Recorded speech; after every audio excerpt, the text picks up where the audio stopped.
This NFL slate looked absolutely garbage until I looked in further. People, welcome back to the Affaka Show. We got some plays. It took us a little bit of digging. I guess you can call me Indiana Jones. You can call me the guy who likes to kick a lot for that Pokemon, and just any other archaeologist. I hope I said that big word correctly, because we are going to dig into these NFL games. And honestly, this week 5 wasn't pretty. Week 6 is less pretty, and it needs to get better. At least we have college to get us down, but here we only talk about NFL. So we're going to break down the games that are going to require the major attention for us. The ones where we see an edge where no one else does, and the specific factors that no one else is thinking of. So people, before I hop into it, don't forget to subscribe, like the pod, just do whatever you need to do to get this thing going. Please, I beg you, because I'm desperate. Starting off, we're going to get into 3 games right here for your Sunday morning. Arizona at Colts. As I am filming this, I just saw a tweet come out from Schefter that Kyler Murray is listed as questionable. That's not a good sign if you're backing Arizona. Who am I backing? Let's find out. Game's at 1 o'clock on Sunday. Right now, the current spread is at -7 for the Colts. Colts have 59% of the bets and 87% of that money backing them. When we are looking at this game, it's a tale of 2 completely different teams right now, right? The Cardinals, they blew what felt like a sure thing, a double-digit lead against this Tennessee Titans team.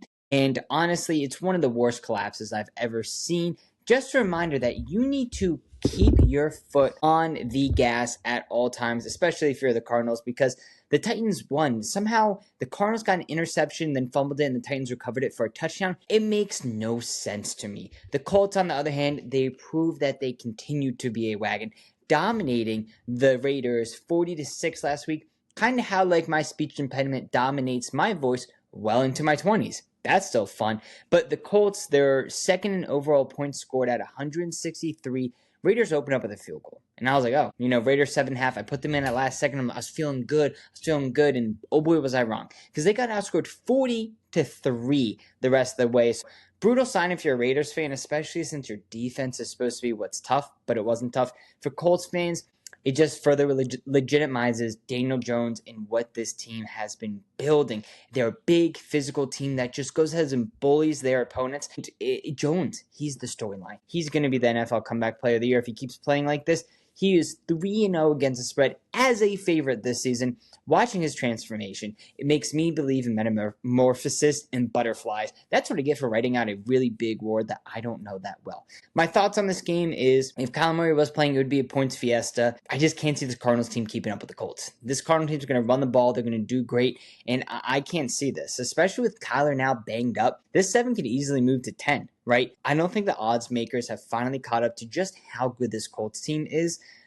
In my head, they should be favored more around 8.5 points, but the market just does have this Cardinals team priced a little bit. I think Kyler Murray as a dog is statistically a good trend, but again, Kyler Murray is out. It's not a good trend. It's a bad trend. I don't even know who their backup is. I don't care to look. Give me the Colts here at home to cover by a touchdown or more. 7 or more. 7 or more, people. Next game up, Seattle, Jacksonville. Jacksonville right now is 1.5 point favorites, 26% of the bets and 33% of that money backing them. Last week, Seattle played in an absolute shootout, and the Buccaneers beat them. Seattle didn't beat themselves. It was a full-blown points fiesta. I believe it was like 35-38. Their run game came out slow, but eventually was dominant, which is a very impressive mark considering how impressive with Vita Vea and these other big bodies that this Tampa Bay team has. So I did not see that coming because he's one of the best run stuffers in the NFL, like how my mother stuffs a turkey. Don't say anything. Don't say anything about that. Shout out Fran. She's a lovely woman. She's a lovely woman. That's all I'm going to say. I kind of sound like a turkey there myself, but what do you want from me? I recently watched a Rick and Morty turkey surprise. The run game was dominant, right? And that shocked me. They could run over this team. This Seattle team can try their best to run on this Jacksonville team. Sam Darnold looks legit. It wasn't just a one-year fluke that he had at Minnesota. His comfort and consistency in the Seattle system is a clear upgrade. Not from Minnesota, but what he's had before. But the question still is this offensive line, which we'll dig into in a little bit, folks. Jacksonville, though. Look, they didn't beat themselves against the Chiefs. They actually beat the Chiefs. Wild primetime game. Points came out of everywhere. Absolute chaos. And the overcash. Somehow, that's what we were on, the overcash. We got that right. Chiefs jumped out to a 14-0 lead, and it looked like Jacksonville was dead, especially since you had Trevor Lawrence kind of dive over the pylon and it gets knocked out of his hands. Could have been touchdown, could have not been, depending on what you want. The screenshots armies are out there. The screenshot armies were out there, and that's for them to determine, right? Whatever, doesn't matter, because the game flipped when Mahomes had a pick six from what could have been the 1 yard. He was going to get a touchdown. Everyone knew that he was going to do some weird shuffle, passing, touchdown. Oh, that's the Chiefs, right? Everyone knew that was going to happen. But once that happened, the momentum changed. That pick six, right? Trevor Lawrence started to get it together. Could he figure out where the line marker is, where he couldn't throw it above? No. No, he does not know where the line of scrimmage is. It doesn't matter sometimes. It just doesn't matter sometimes. He was able to throw the ball, and this Jacksonville offense continues to roll despite not even getting a passing game of Trevor Lawrence passing the ball to his wide receivers, brain farts, BTJ and Travis Hunter. He cannot get them the ball. And they're still putting up 26 points per game. And the only one that they didn't was against a nasty Texans defense, where it was a really, really weird game where they went 17-0 and were in control most of the time and then lost it, but then finished up winning the game. So once they took control, they never looked back. Liam Cohen deserves credit. He's getting it done with Trevor Lawrence, even though he's making these dumb mistakes. His leadership's great. Trevor Lawrence's physical prowess stands out, where he was just able to make a couple long bombs to make you go, okay, like, I see it. I see it. And this is like what we've been waiting for, but it's not quite the dominance that we've been craving that maybe a Josh Allen, a Lamar, a Patrick Mahomes is giving us, but he's getting there. He's getting there. It looked like a runaway Chiefs game, but overall, Jags are impressive to get it back. The key matchup is what this Jacksonville front seven is going to do against this pass protection for the Seahawks. Everyone knows Sam Darnold throws a lot of picks when he's under pressure. This Jacksonville team might be able to get some pressure on them, but in the end of the day, they thrive on these takeaways. Again, Mahomes, pick six to the house, right? Impressive. And let me tell you this, Mahomes, a lot tougher to get a pick six than Sam Darnold, and that's where a lot of this game is riding on right here, right? So it really depends. Can this Jacksonville line mess up the Seahawks too? This line did flip after Jacksonville won, and I think it even flipped back after the time of filming. I believe it might be at 1.5 now. I do anticipate Jacksonville to win out right here. I'll lay the 1.5 with them. Next game up is San Francisco, Tampa Bay.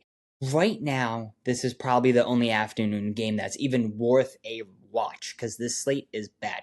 Buccaneers are 3-point home favorites with 46% of the bets and 48% of the money backing them. Last week, San Francisco had an insanely impressive win against the Rams. I lost a lot of money responsibly. I lost a lot of money responsibly. It was one of those ones where San Francisco went down, scored a touchdown. I'm like, well, there's no possible way the Rams don't cover this number that's under 5 now. I bet them at -4.5, and oh boy, the San Francisco 49ers won outright. Made me feel like an absolute fool. And they were listed as 6.5, 7.5 point underdogs as well. Rams, they were able to move the ball on them. Just silly, dumb fumbles. Random things happen. Drops. And no matter what, they could not stop a quick slant to save the life of them. Every single time the San Francisco team needed a first down, quick slant, 8 yards, there you go. Simple as that. Mac Jones was able to move the ball at a rate that I've never seen him do in his career. So, to say the least, it was an extremely frustrating game for myself. They didn't even punt until the halfway through the fourth quarter, which, again, I don't know how that's possible. Nothing against Mac Jones. He was also just flat out injured. If he was fully healthy and doing this, I'm like, yeah, it's Mac Jones' game. Sometimes he just has those. But this wasn't the case. This was not the case here. It was very, very interesting to see how much they dominated. I think he ate like 20 plus bananas. So that alone is just too much potassium. I don't understand. Just get the guy like an element or something. Get him cooking like that. Every single bounce, super impressive win. Tampa Bay, on the other hand, they won the game. Baker Mayfield is Mr. Witching Hour this season. In previous seasons, sure, but this season in particular because he's won 4 out of his 5 games within the last drive, and a lot of that's coming off the field goal. So when we are looking at this game, it's key to look at the number 3 here. He just refuses to lose late, which is insane. That's kind of like how I refuse not to get late night food when I'm out. Of course, if I'm out and I had a drink, then I'm going to have to get a little bite to eat. I need a little bite. I need a little something. It's a reward for all that social interaction. Just let me get some. Usually something sugar. What do you want from me? I'm a bad boy. Tampa Bay's offense, they keep heating up. The rookie Egg Muka, Abika Buka, Egg Buka. There you go. I can say it, people. And their offensive line is getting healthier, which is going to help against this banged up 49ers defense, frankly. And the key matchup is whether Baker can stay mistake-free without these missing pieces. Like, they're going to run the ball on him. they're just going to run up the score. The Niners defense, again, has a lot of issues with it, but what's great on the flip side is Tampa Bay's defense can stop the run. Sure, they got ran over on Seattle, but I think that was just one of those games that got way out of hand. I hope and I believe that they'll be able to keep Christian McCaffrey under somewhat control and take away these quick slants. From a betting angle, though, Baker's not the best as a favorite. I think he has that dog in him, but it really helps when he's a dog because he's 20-32-1 against the spread as a favorite, which gives me pause. But how San Francisco's playing, I just anticipate, and I feel like it's going to be another Baker finish here with a field goal. I like. This was my last one in. I like this pick. I want an afternoon pick. Give me Tampa Bay -3 or better. Simple as that. Simple as that, people. So, those are 3 picks. We're going to get into 2 picks later. But I felt remiss, right?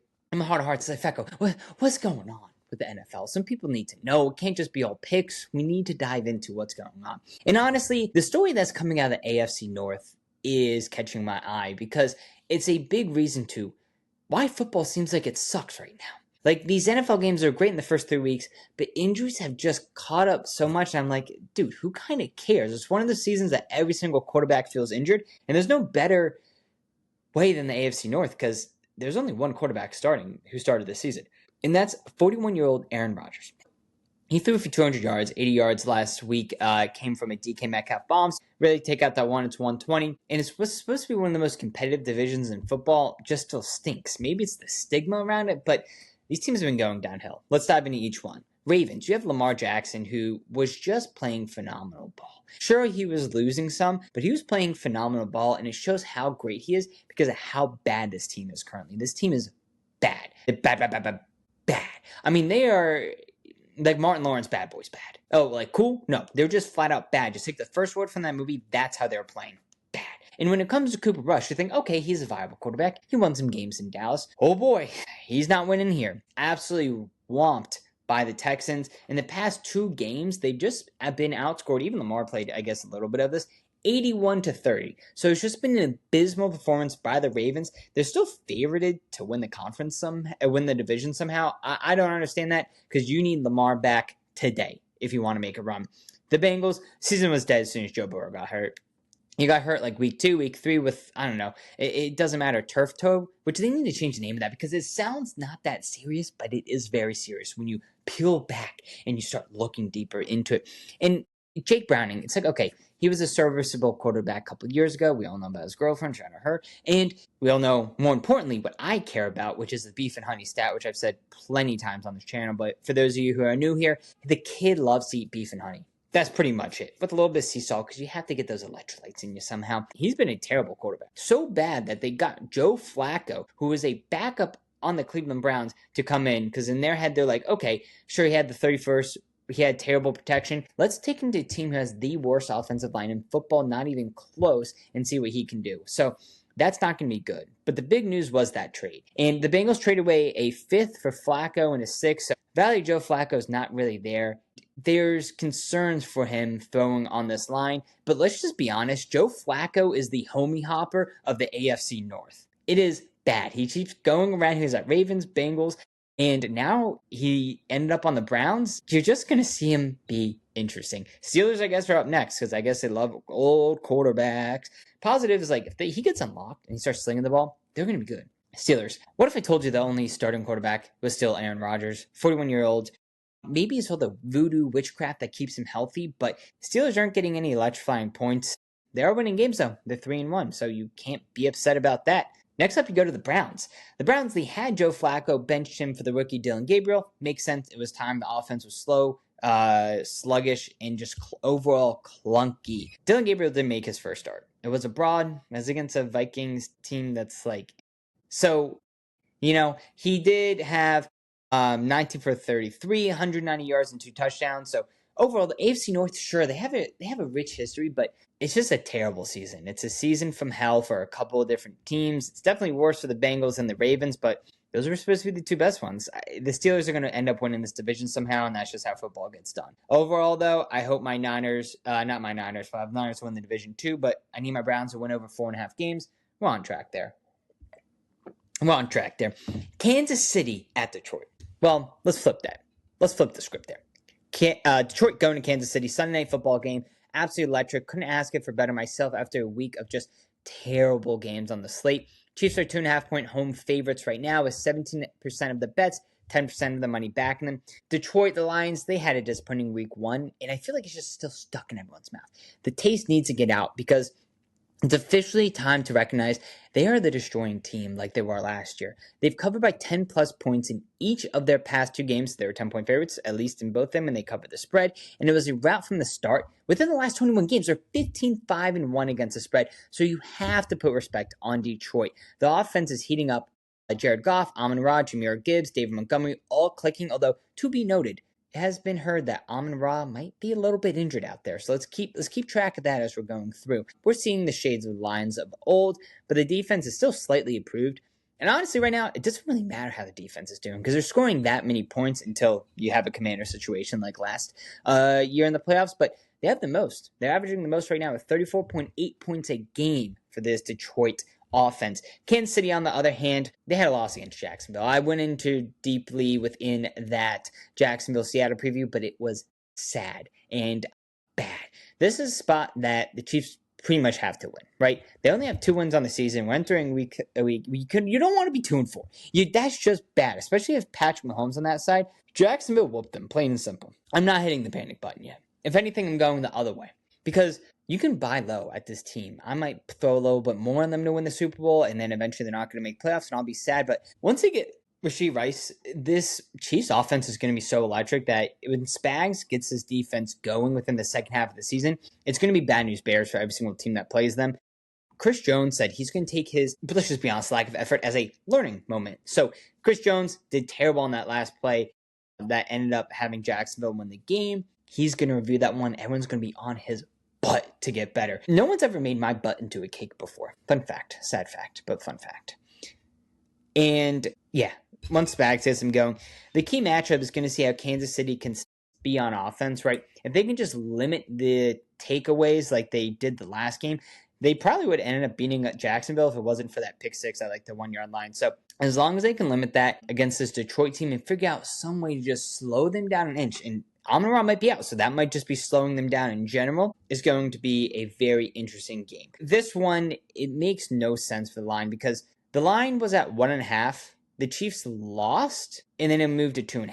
You would have thought that it would have moved to a pick'em, but it makes no sense that the Chiefs went to the other side. So some sharps must have seen something because all this money is just getting dumped on this Lions team. So frankly, for myself, I'm not sure even what to do here. Just kidding, I do. Back the Chiefs. It's the same spot it was when you played the Ravens when they were at +3. I mean, that +2.5, +3, that was a gift. Everyone knew that was a gift, especially because Spags knows how to play Lamar. Does Spags know how to play against this Goff team? Yeah, sure, whatever. Who cares? Patrick Mahomes going to be locked and loaded, especially after a loss. There's something in the water that no one really understands. Maybe it's an Amon-Ra injury coming out late in the day, but I wouldn't put him more than a value of a point, half point. It's actually insane how much value that he's getting. I don't know, that one's pretty interesting. I love the Chiefs to win there by 3 or more. As long as it stays under 3 or even at 3, I love it. Last game that we're going to talk about is going to be Buffalo-Atlanta, and this Atlanta team feels like everyone just forgot about them because they were on bye week, including myself. But they might be able to do something here because this Bills defense finally caught up to them and they lost. It's a Monday night game. It's 7:15 Eastern time. Falcons are 4.5-point dogs with 30% of the bets and 23% of the money backing them.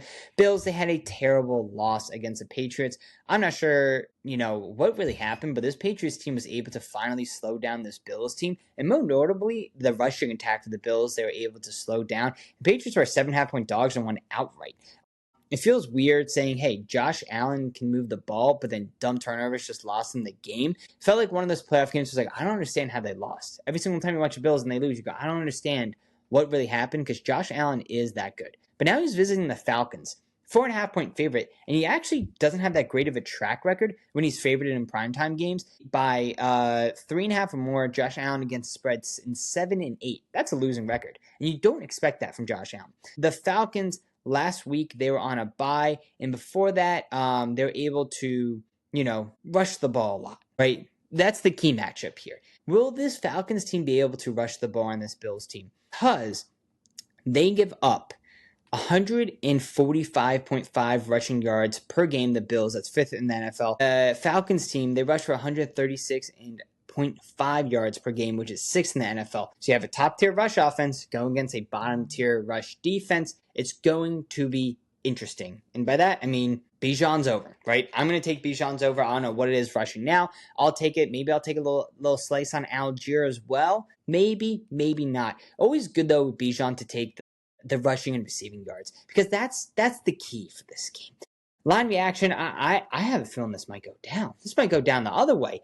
If it goes to Bills -5, I don't see a world where that happens unless the public comes in so heavy on this Bills, the teasers, everything starts lining up. But I love this Falcons team at 4.5. So give me that key number of 4. Kind of not that much of a key number, but it's above that key number 3. Give me that team, people. So that's what we're sitting at. To recap the bets that we have going on, we are going to be going with Indiana -7 favorite, Jacksonville -1.5 or +1.5, so I guess that's like neutral. Then we have Tampa Bay -3. Then we have Kansas City -2.5. And I'm realizing that I am on all favorites besides a dog. So we are doing 4 favorites and 1 dog. Honestly, I think it might be 3 favorites and 2 dogs. But something's fishy about this Kansas City line that makes me think that they're just a dog. That's all I have for the Affaka Show today, folks. We kept it clean. We kept it casual. We kept it nice. That's what I got. It's Friday. We're going to try to change the thumbnail up. Again, people, like, subscribe, do whatever you have to do to support the show. I'm not here to tell you what to do, but I am like and subscribe.